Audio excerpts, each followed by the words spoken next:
ખંભાળિયા વિસ્તાર વિકાસ મંડળ કે જેને આપણે ખાડા ત્યાં ટૂંકા નામે ઓળખીએ છીએ એનો ડેવલપમેન્ટ પ્લાન 2047 સુધીના વિઝનને ધ્યાનમાં રાખી અને તૈયાર કરવામાં આવે છે અને આપણે ગેઝેટમાં પ્રસિદ્ધ કરેલો છે.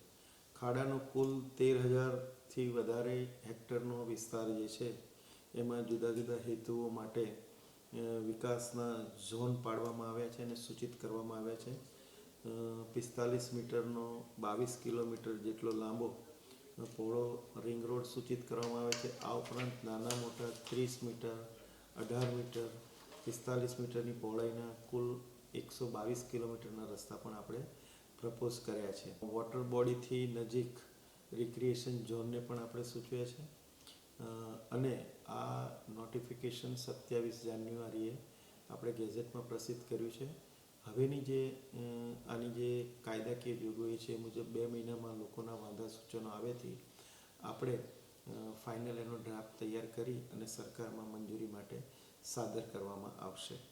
આ વિકાસ નકશો છે ખાડાની કચેરીએ એના વર્કિંગ અવર્સ દરમિયાન કોઈને પણ જોવો હોય તો એ જોઈ શકશે અને હું આશા રાખું છું કે ઘણા લાંબા સમયથી ખાડા વિસ્તારનો ડેવલપમેન્ટ પ્લાન ખાડાની જ્યારથી રચના થઈ પછી ડેવલપમેન્ટ પ્લાન કોઈને કોઈ કારણસર લાંબા સમય સુધી આપણે જાહેર નહોતા કરી શક્યા.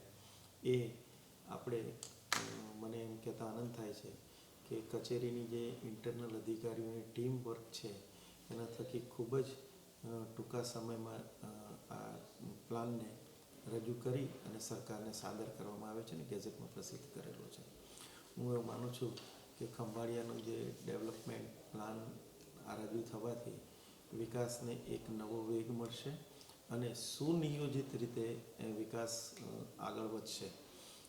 સાથે સાથે કાયદાની જે જોગવાઈઓ જોતા જે નાના મોટા અત્યારે બાંધકામના પ્રશ્નો પણ હતા, મંજૂરીઓના પ્રશ્નો, એ પણ હવેથી એના સોલ્વ થઈ જશે અને આના આધારે શરતી પરવાનગીઓ પણ ખાડાના સીઈઓ દ્વારા કાયદાની જોગવાઈઓને ધ્યાને લઈ અને આપવામાં આવશે, જેથી કરી અને કોઈ અલ્ટરેશન, નાનું મોટું મેન્ટેનન્સ વગેરે નાના મોટા બીજા રહેણાંકના વ્યક્તિગત બાંધકામો એ બધી બાબતોનો પણ પ્રશ્નોનો ઝડપથી નિકાલ થઈ શકે. ઇમ્પેક્ટની પણ લાંબા સમયથી જે પડતર રજૂ આ કારણે હતી, હું માનું છું કે એ પણ ઝડપથી એનું ક્લિયરન્સ મળી જશે. Thank you.